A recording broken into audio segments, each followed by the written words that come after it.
Bismillahirrahmanirrahim. Assalamualaikum warahmatullahi wabarakatuh. Alhamdulillah wassalatu wassalamu ala Rasulillah la nabiyya ba'dah. Syukur kita kepada Allah Subhanahu wa taala, menjelang Ramadan tiba kita masih diberikan Allah kesehatan, masih diberikan oleh Allah kesempatan hidup, di mana salah seorang sahabat kita baru saja wafat. Dan mungkin ada orang-orang yang kita cintai telah mendahului kita. Alhamdulillah Allah masih memberikan kepada kita kesempatan untuk memperbanyak amal, memperkuat iman. Shalawat dan salam kita sampaikan kepada Nabi Muhammad sallallahu alaihi wasallam, manusia yang paling bahagia di dunia dan memegang kunci surga di akhirat. Moga-moga kita dapat bahagia di dunia dan dilayakkan ditempatkan Allah di surganya. Amin amin ya rabbal alamin. Terima kasih kepada Bapak Ibu, orang-orang tua kami yang telah hadir pada hari ini. Terima kasih kepada BKM Masjid Al-Muhajirin. Moga-moga kajian kita menambah iman, menambah amal soleh, dan menambah kebahagiaan. Bapak Ibu yang dirahmati Allah, masih dalam surat As-Sajdah, surat 32. Hari ini kita berada di puncak dari surat As-Sajdah itu. Kenapa nama surat ini disebutkan dengan surat As-Sajdah? Karena ada anjuran dan perintah untuk sujud. 4 kiat mencapai kebahagiaan adalah tema yang akan kita bahas, dengan kesimpulan bahwa kebahagiaan itu ketika kita proaktif atas perintah Allah dan melakukannya atas dasar keikhlasan tanpa ada kesombongan. Yang kedua, untuk mencapai kebahagiaan itu rupanya terletak pada sholat malam atau sholat secara umum lah ya. Iya, sholat malam itu berarti memang sudah menikmati sholat sehingga dia sudah mendapatkan kebahagiaan. Yang ketiga, kebahagiaan itu rupanya bisa berdoa. Bukan permasalahan dikabulkan atau tidak doa kita. Bisa menjadi hamba yang berdoa itu saja adalah kebahagiaan. Karena kita punya Tuhan dan kita tahu kepada siapa kita meminta. Itu bahagia itu. Dan yang keempat, kebahagiaan itu saat kita bisa berbagi kebahagiaan kepada orang-orang yang kita cintai atau kepada mereka yang lebih membutuhkan dan memerlukan. Mari sama-sama kita membaca firman Allah Subhanahu wa taala ayat 15 sampai dengan 17 dari surat As-Sajdah ini. Kita mulakan dari ta'awuz. A'udzu billahi minasyaitonir rajim. Bismillahirrahmanirrahim. Innama yu'minu bi ayatina allazina idza zukkiru biha kharru sujjada wasabbahu bihamdi rabbihim wa hum la yastakbirun. Tatajafa junubuhum 'anil madaji'i yad'una rabbahum khaufan wa tama'an wa mimma razaqnahum yunfiqun.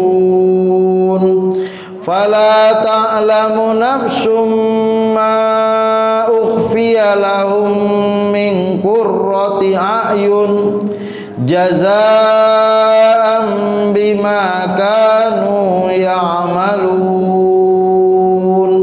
Shadaqallahul azim. Beginilah dia Al-Quran. Ketika sebelumnya disebutkan tentang neraka, biasanya disebutkan setelahnya tentang surga. Inilah dia basyiran wa nazira. Ada kabar gembira, ada kabar duka, ada kabar neraka, ada kabar surga. Kenapa disebutkan dalam Al-Quran dua hal yang kontradiktif ini? Agar kita berpikir supaya tidak masuk ke dalam neraka. dan siapapun yang tak masuk dalam neraka, maka tidak ada tempat bagi mereka kecuali surga. Maka setelah cerita tentang neraka pada pertemuan yang lalu, di mana kafir telah diberikan kesempatan tapi tidak digunakan, hidayah yang ada dia tutup hati untuk menerimanya. Yang lebih parah lagi, dia lupa Allah, tak ada Tuhan di alam ini, dan menurut logika dia surga dan neraka itu tak ada. Sehingga ketika Allah memaparkan surga neraka di depan dia, dia pun akhirnya ingin pulang kembali ke dunia, tapi tak ada kata untuk kembali. Maka pada saat ini lanjutan kisahnya kita menemukan innama yu'minu bi ayatina, orang-orang yang beriman dengan ayat-ayat kami, iza dzukkiru biha kharru sujada. Maka siapakah yang berbahagia itu? Yaitu imannya membuat dia sami'na wa ata'na. Ada ayat-ayat sajadah seperti ayat ini kita baca, dia akan sujud sajadah. Maka dalam sholat sunat kita menemukan itu, atau dalam baca Quran khusus kita menemukan itu. Karena ini tausiah, mungkin kita tidak melakukannya. Maka dianjurkan sebelum membaca Al-Quran berwudu, dianjurkan. Kalau tidak berwudu tetap boleh membaca Al-Quran. Bagaimana pula kalau misalnya kita berada di masjid, maka kondisinya untuk sujud sangat mudah. Menghadap kiblat itu diantara anjuran untuk membaca Al-Quran. Sehingga letakkan di samping Al-Qurannya sebentar, tempat yang agak tinggi, sujud, kemudian lanjut baca Al-Quranul Karim. Sebagaimana kita sholat disunatkan, dianjurkan untuk baca sajadah di subuh Jumat. Ya, habis itu balik lagi, lanjutkan bacaan. Kharru sujada, apabila diperingatkan kepadanya ayat-ayat kami, mereka menyungkur sujud. Wasabbahu, bertasbih, bihamdi rabbihim, dan memuji Tuhan mereka. Ini berbeda 100% atau 180 derajat dengan orang kafir pada pembahasan sebelumnya, di mana mereka melupakan Allah. Sekarang kita yang beriman menyebut nama Allah, hatinya bergetar. Disebutkan nama Allah, hatinya tenang. Ala bizikrillahi tatmainnul qulub, karena dia yakin menyebut nama Allah adalah puncak dari kebahagiaan itu. Wahum la yastakbirun, dan mereka tidak sombong. Sebentar Bapak ya, tadi sudah direkam atau belum? Oh ya, masih sudah direkam.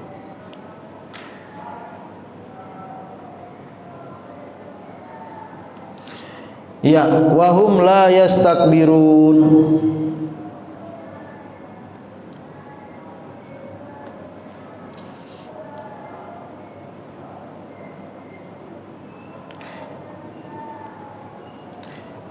Dan mereka tidak menyombongkan diri. Ini menjadi catatan berikutnya, bahwa bagaimana kita melakukan proaktif.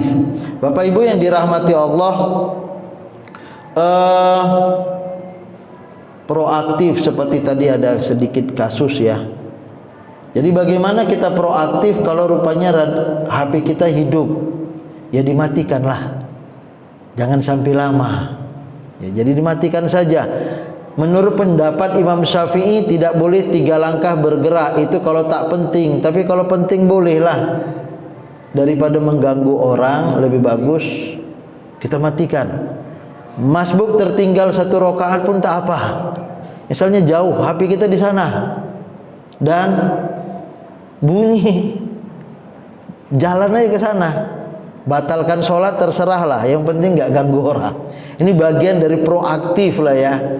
Nah, karena kenyamanan masjid ini sangat diharapkan. Batalkah itu? Menurut mazhab Imam Malik, ketika dia darurat, sebanyak apapun gerakan kita nggak batal. Menurut Imam Syafi'i 3 langkah berturut-turut batal. Maka bertahap, gerakannya bertahap. Nah, tapi kalau memang harus batal, tak apalah daripada mengurangi kenyamanan bagi yang lain. Ini teknis sekali dan saya rasa ini perlu diinformasikan supaya kenyamanan itu dapat. Ini termasuk bagian dari proaktif lah ya. Ya. Apa sih doa waktu sujud tilawah itu? Sajada wajhiya lillazi khalaqahu wa sawwarahu wa saqqa sam'ahu wa basarahu fatabarakallahu ahsanul khaliqin. Kalau saya nggak hafal Pak Ustadz ya dihafal lah. Sajada wajhiya lillazi khalaqahu wa sawwarahu wa saqqa sam'ahu wa basarahu fatabarakallahu ahsanul khaliqin. Bersujud wajahku kepada Tuhan yang menciptakannya dan membelah pendengaran dan penglihatannya dengan daya dan kekuatannya. Maha suci Allah sebaik-baik pencipta. Mereka sujud tunduk patuh kepada Allah serta khusyuk. Jadi ada dua ya. Pemahaman pertama secara tersurat sujud. Pemahaman kedua adalah secara tersirat tunduk patuh kepada Allah. Sami'na wa ata'na, disunatkan mengerjakan sunat tilawah, sujud tilawah. Kalau enggak melakukan namanya juga sunat. Dilakukan dapat pahala, tak dilakukan tak apa-apa. Apabila membaca atau mendengar ayat-ayat sejadah seperti ini. Ya, biasanya untuk Quran terbaru ada gambar kayak pintu gerbang itu ya. Kalau Quran lama tak ada. Dan ada garis. 4 kiat mencapai kebahagiaan. Pertama, proaktif. Disuruh sujud, sujud. Dilarang, dia tinggalkan. Diperintahkan, dia lakukan.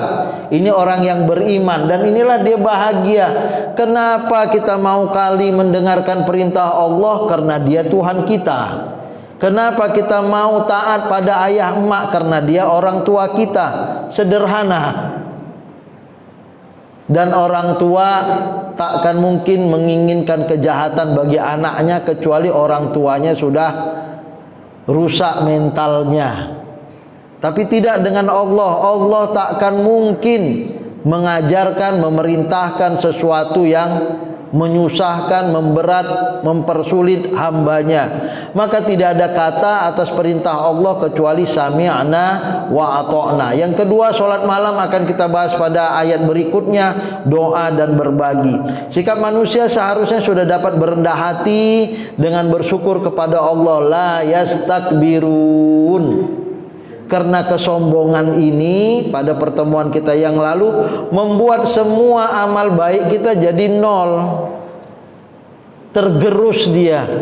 Sombong, angkuh, iri hati, bagaikan iblis yang begitu taatnya bagaikan merak di kalangan malaikat, akhirnya terusir dari surga karena kesombongan.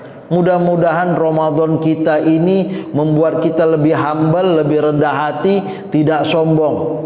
Amal baik kita itu hubungan vertikal kita dengan Allah, bukan untuk disombongkan, bukan untuk diangkuhkan, apalagi menjengkali amal baik orang. Ya dia dengan orang, dia dengan Tuhannya lah. Karena ada seorang ulama berkata, aku melihat banyak penjahat di surga dan aku melihat banyak ulama di neraka, katanya. Ya Allah, kok bisa? Karena penjahat ini beristighfar, bertobat habis-habisan sehingga wafat dalam keadaan husnul khotimah. Sementara ulama, orang yang taat beribadah ini sombong, angkuh sehingga wafat dalam keadaan su'ul khotimah. Nauzubillah min zalik. Ya, yang pertama proaktif, mau mendengar ya. Yang kedua, tatajafa junubuhum anil madaji, lambung mereka jauh dari tempat tidurnya. Kok cerita lambung? Junubuhum, junub, zuhur, ada ini belakang ya, zuhur depan. Jadi belakang dia itu jauh dari tempat tidur, madaji. Ini pemahamannya dua lah ya. Pemahaman pertama yang mungkin agak jauh, habis makan jangan tidur gitu ya. Nah, kalau sudah kenyang jangan tidur dulu. Rupanya ini nggak sehat. Yang kedua, inilah yang dimaksudkan, yaitu qiyamul lail.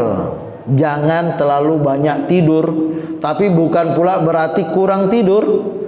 Agama kita menganjurkan tidur siang supaya bisa tahajud malam. Habis Isya Nabi Muhammad biasanya tidur. dan dia tidak menyambut tamu setelah Isya, kalaupun ada setengah jam lah, habis itu tidur supaya nanti dia lebih cepat bangun sebelum sholat subuh atau azan subuh tiba. Dan ini adalah kebiasaan yang baik.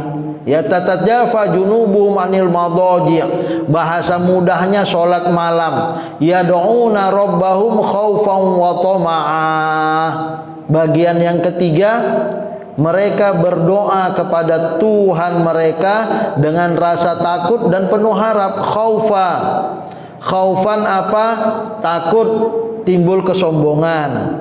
Khaufan apa? Takut doanya salah. Khaufan apa? Takut melebihi dari yang diminta. Toma'a, mengharapkan ridho Allah, mengharapkan surga. Maka doa itu maksurat yang terbaik. Apa yang diajarkan Allah di dalam Al-Quran atau apa yang diajarkan Nabi di dalam hadis, itu adalah doa-doa yang terbaik. Kita gunakan doa itu yang berbahasa Arab terjemah ke dalam bahasa Indonesia, itu tak apa. Tak bisa bahasa Arabnya Pak Ustadz, bahasa Indonesia. Karena berdoa boleh pakai bahasa apapun, yang tak boleh sholat pakai bahasa Indonesia atau bahasa daerah. Berdoa boleh. Doalah, ud'uni astajib lakum, doalah karena aku akan mengabulkan doa-doa kalian, kata Allah Subhanahu wa taala. Jadi berdoa itu kebahagiaan. Sebagaimana kita sampaikan tadi di awal, karena kita tahu kita minta kepada Allah Rabbahum. Kita bukan berdoa kepada berhala. Kita bukan berdoa kepada Tuhan selain Allah, karena mereka bukanlah Tuhan. Tuhan yang sesungguhnya adalah Allah Subhanahu wa taala. Dan ini membahagiakan. Betapa banyak kita menemukan orang yang berdoa yang tadinya sebelumnya ingin bunuh diri, tak berpikir dia.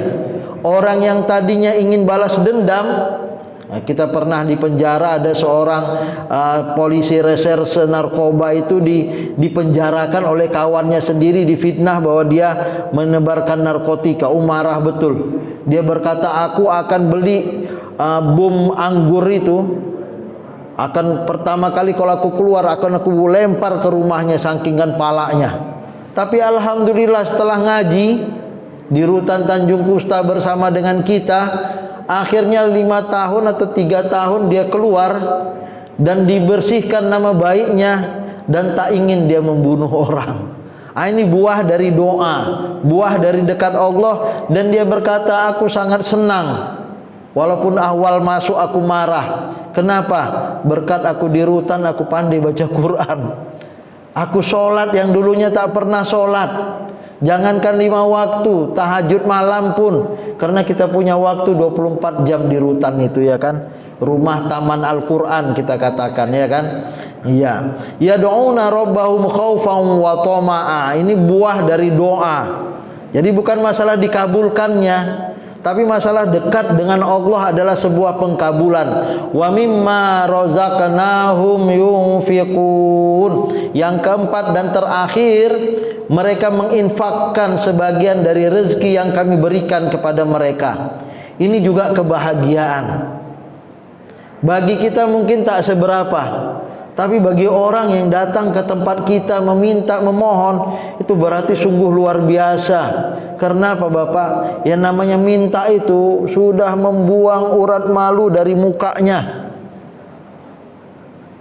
Apalagi laki-laki, gengsi sekali. Tapi daripada harus mau tak mau minta. Dan kita yang memberi, maka Allah Subhanahu wa taala membuat kode etik. La yutbi'una ma anfaqu mannaw wala adza. Kalau beri kepada seseorang, jangan sampai yutbi'una ma anfaqu mannah, jangan ungkit-ungkit lagi. Karena dia sudah terbebani itu. Kau kan dulu ku bantu, itu jadi nggak enak itu. Azza, apalagi menyakiti dia. Ini ya, kau taunya minta-minta aja, jangan, kasihan. Habis amal ibadah kita. Maka Yunfiqun adalah fi'il mudhari, present continuous tense. Yad'una present continuous tense. Ini dilakukan bukan sekali. Ya udahlah, kenapa kau enggak doa? Yang kemarin aja belum dikabulkan Tuhan katanya, ya kan? Enggak begitulah. Setiap sholat berdoalah. Karena doa ini bukan permintaan dan permintaan, tapi doa adalah ketundukan hamba kepada Allah Subhanahu wa taala. Enggak doa saja Allah sudah beri. Bukan berarti doa kemarin belum diberi, salah. Apa sih kita minta? Kita minta sepeda motor, nggak dapat Pak Ustadz. Ya Allah, badanmu sehat itu sudah triliunan diberikan Allah padamu. Kalau mau sepeda motor kau kumpulkanlah uang, ya kan? Beli kredit atau beli second lebih bagus daripada kredit, gitu ya kan? Ini kan caranya, teknisnya saja. Bukan berarti Allah akan turunkan sepeda motor dari langit. Ya enggak lah. Mau naik haji ya tabunglah. Inilah dia present continuous tense. Kenapa kita harus selalu membantu dan berdoa? Karena cara dikabulkan doa diantaranya dengan membantu urusan orang lain. Kita bantu orang lain, Allah akan bantu kita. Wallahu fi aunil abdi madamal abdu fi auni akhi. Allah akan menolong kita selama kita menolong orang lain. Maka kenapa doa dengan infak ini dekat hubungannya di sini? Ya, salat khusyuk, doa bagus, infak oke, insya Allah bahagia. Insya Allah bahagia. Inilah ayat ke-17 yang akan kita bahas setelah ini. Mereka tidak tidur pada waktu biasanya orang tidur untuk mengerjakan sholat malam. Itulah makna dari tatajafa junubuhum anil madaji'. Ayo tahajud. Tidak ada suatu yang melebihi nikmat aku rasakan dalam hatiku melebihi sholat malam. Kata Sabit al-Bunani. Ya, artinya kebahagiaan lah ya. Kebahagiaan. Yang namanya bahagia itu nggak bisa diceritakan. Ya, sholat tahajud lah dengan khusyuk, dengan baik. Habis itu baca Quran, berdoa sambil menunggu sholat subuh. Ya, qiyamul lail ya.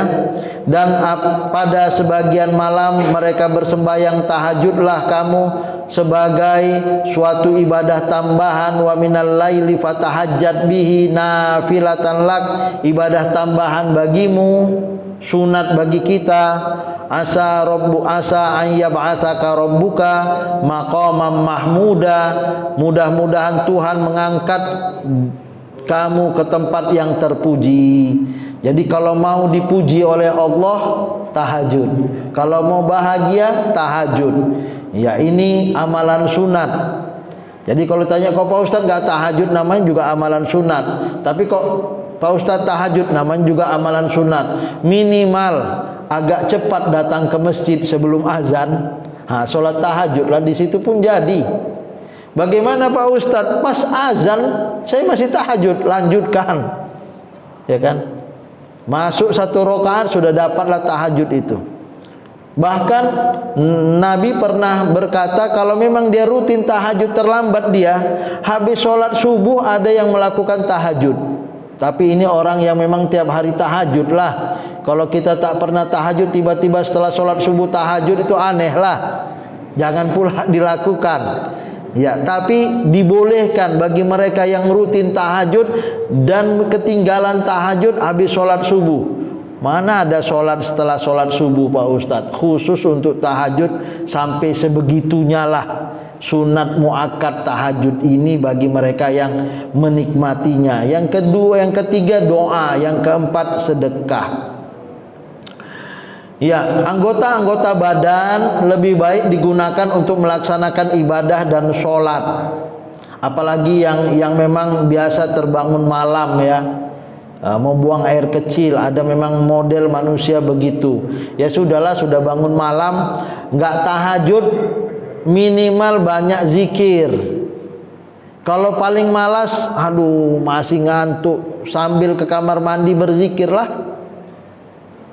Apapun bentuk zikirnya, walaupun ada zikir maksurat yang dianjurkan, tapi apapun kita ucapkan di malam hari itu zikir dan doa itu minimalis lah, kalaupun tak tahajud.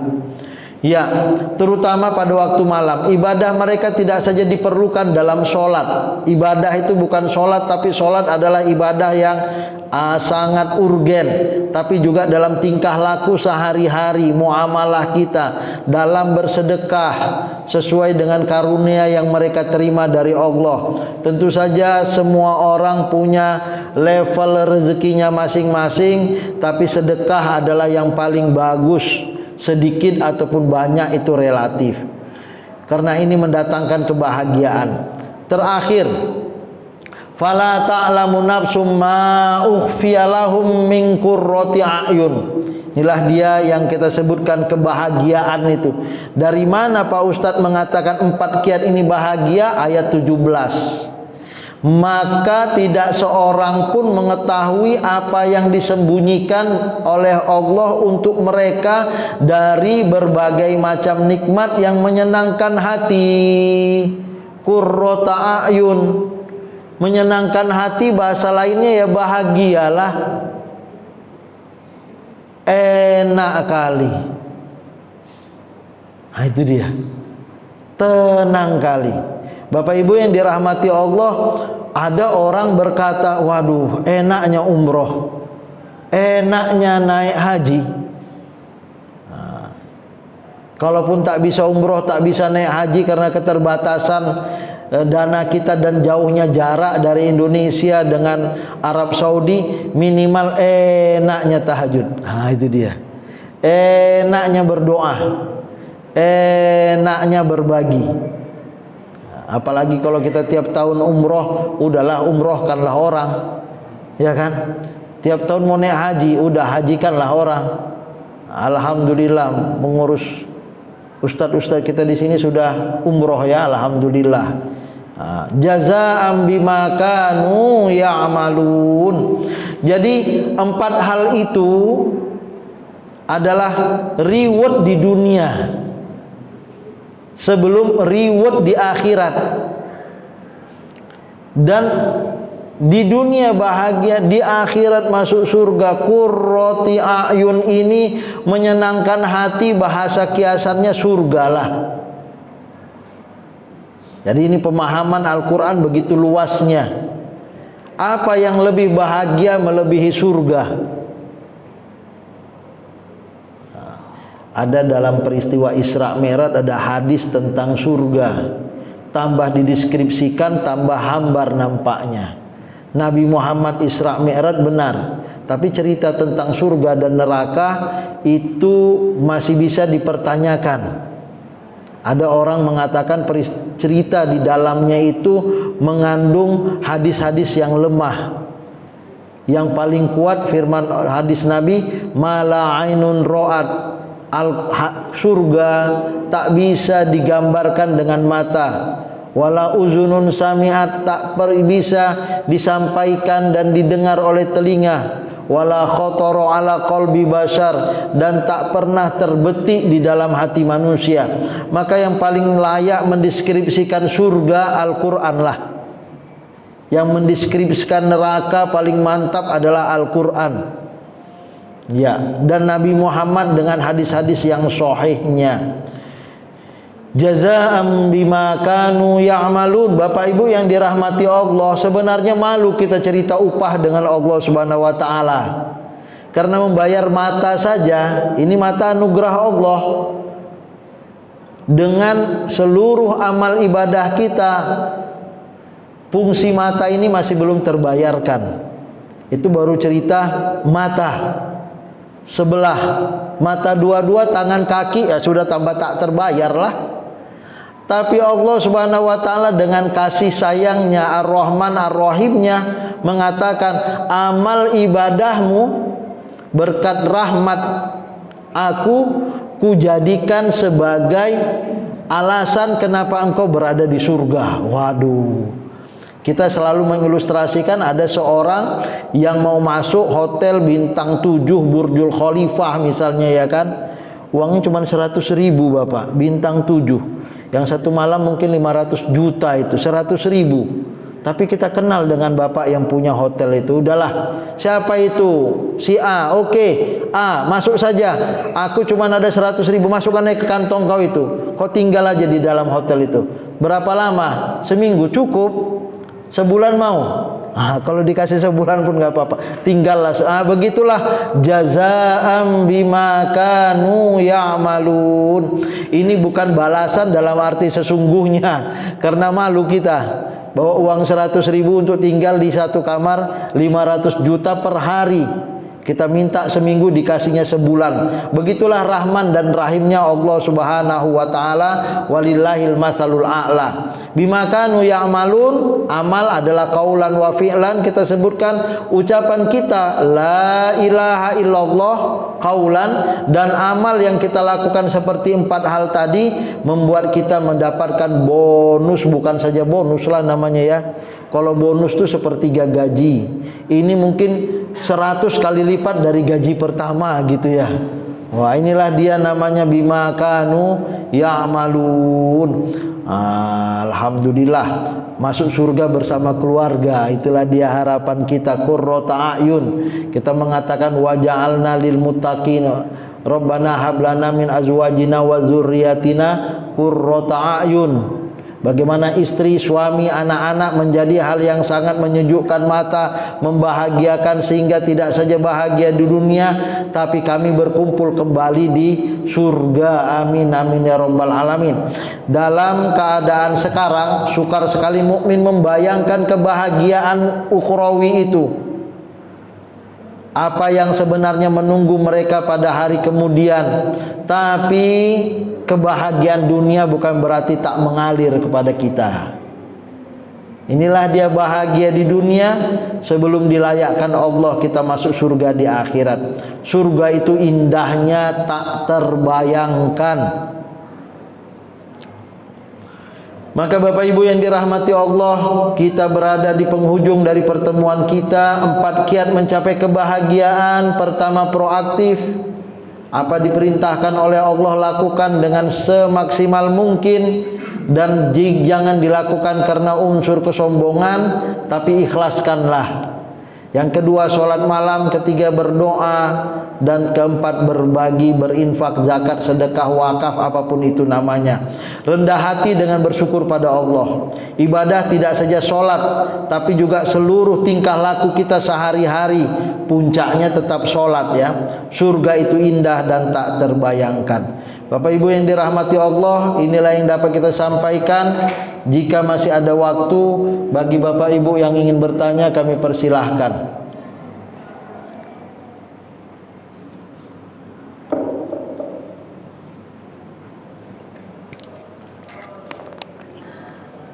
Assalamualaikum warahmatullahi wabarakatuh. Waalaikumsalam. Apabila kita membaca Al-Quran di HP, apa sama nggak pahalanya Al-Quran langsung? Iya, terima kasih Bapak. Bapak Ibu yang dirahmati Allah, sarana mushaf Al-Quran ini berkembang. Dulunya di pelepah kurma, di tulang-tulang unta. Quran pertama itu kemudian ditulis dengan huruf dalam bentuk seperti kertas papirus, hampir 1 meter tebal Al-Quran itu, 1 meter, bukanya pun lebar, hurufnya pun besar-besar, ditulis dalam bentuk huruf kufi.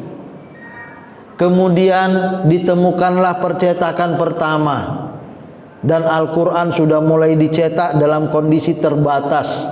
Jadi bagaimana Quran pada zaman Nabi Muhammad, jangan dibayangkan seperti Quran kita hari ini ya.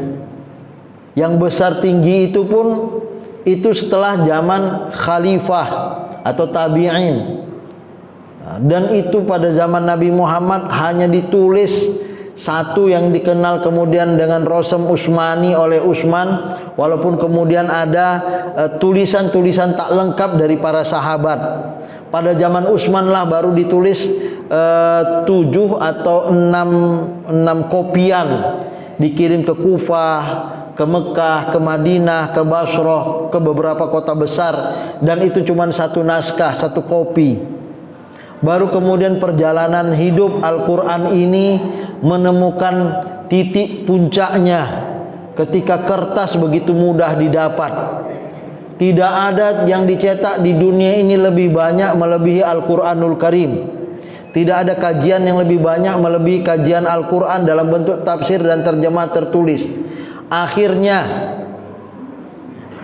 sekarang kita masuk kepada less paper, mengurangi penggunaan kertas, karena kita akan menumbang hutan yang makin lama makin tipis dan itu membahayakan ekosistem dunia. Mau tidak mau suatu masa generasi penerus kita nggak kenal namanya kertas, semuanya pakai tablet. Dan inilah dia fakta. Bagaimana pula pahalanya? Ya dapatlah, karena memang sudah tak ada lagi kertas. Bapak Ibu yang dirahmati Allah, saya berada di dunia percetakan. Di luar negeri itu mesin percetakan habis semua, bangkrut. Indonesia yang paling berjalan sekarang tinggal satu, cetak Al-Quran. Kalau buku hari ini dicetak, besok di PDF kan orang, sudah di share gratis. Maka dunia akan berada di sana. Hukum membaca dalam bentuk tablet ataupun HP suatu ketika ya samalah pahalanya dengan Al-Quran yang dalam bentuk buku, karena memang suatu ketika buku sudah tidak ada. Kalau sekarang masih ada Pak Ustadz, bacalah Al-Quran itu sendiri. Nah, karena dalam HP itu banyak bermacam ceritanya. Tapi kalau sudah tidak ada, ya mau tak mau kita baca. Dan tetap saja yang namanya beramal soleh, pakai sarana apapun dapat pahala. Ini yang bisa kita sampaikan, mudah-mudahan bermanfaat. Kita tutup dengan doa. A'udzubillahi minasyaitonirrajim. Bismillahirrahmanirrahim. Assalatu wassalamu ala asrofil anbiya wal mursalin wa ala alihi wa sahbihi ajma'in walhamdulillahi rabbil alamin. Allahumma ja'alil Qur'an al-azima rabi'a qulubina wa nura sudurina wa jalaa ahzanina wa zahaba humumina. Allahumma habib ilainal iman wa zayyinhu fi qulubina wa karrih ilainal kufra wal fusuq wal isyan wa ja'alna minar rasyidin. Allahumma ja'al jam'ana hadza jam'an marhuma wa tafarruqana min ba'dihi tafarruqan ma'suma. Rabbana hab lana min azwajina wa dzurriyyatina qurrata a'yun wa ja'alna lil muttaqin imama. Rabbana atina fid dunya hasanah wa fil akhirati hasanah wa qina azabannar. Subhana rabbika rabbil izzati amma yasifun wa salamun alal mursalin walhamdulillahi rabbil alamin. Taqabbalallahu minkum minna wa minkum taqabbal ya karim. Terima kasih, mohon maaf. Wassalamualaikum warahmatullahi wabarakatuh.